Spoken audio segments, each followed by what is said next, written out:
আসসালামু আলাইকুম, সবাই কেমন আছেন? চলে আসলাম নতুন আরো একটি ভিডিও নিয়ে। এমন পরিত্যক্ত বাড়ি এবং শুনশান জায়গা দেখলে কেমন লাগে? গা ছমছম করে নাকি বেশ ভালোই লাগে? আমার কিন্তু বেশ ভালোই লাগছিল। শুনশান জায়গার সাথে একটি বড় বটবৃক্ষ আছে, বেশ সুন্দর একটি সিনারি।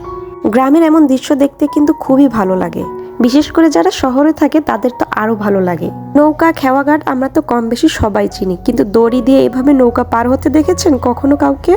এই খেওয়াঘাটের এটাই প্রধান বৈশিষ্ট্য। এখানে মাঝি নৌকা বৈঠা দিয়ে বায় না, নৌকা সে দড়ি দিয়ে টেনে টেনে ওপারে নিয়ে যায়। আমি কিন্তু আমার জীবনে অনেক খেওয়া পার হয়েছি।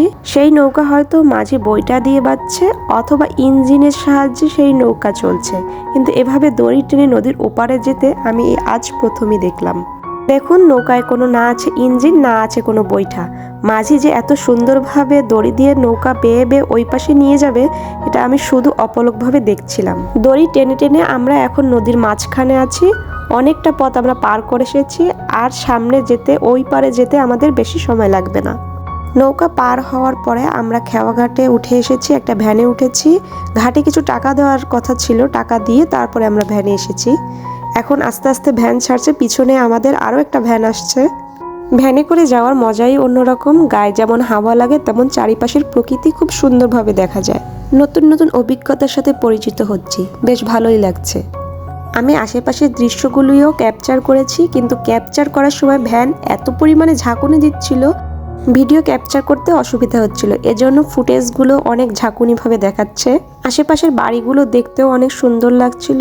এগুলো সব এক রঙের টিনের বাড়ি, ছোট ছোট বাড়ি। সবার বাড়ির টিনের রং যেহেতু একই রকমের, তাই দূর থেকে বাড়িগুলো দেখতে সুন্দর লাগছিল।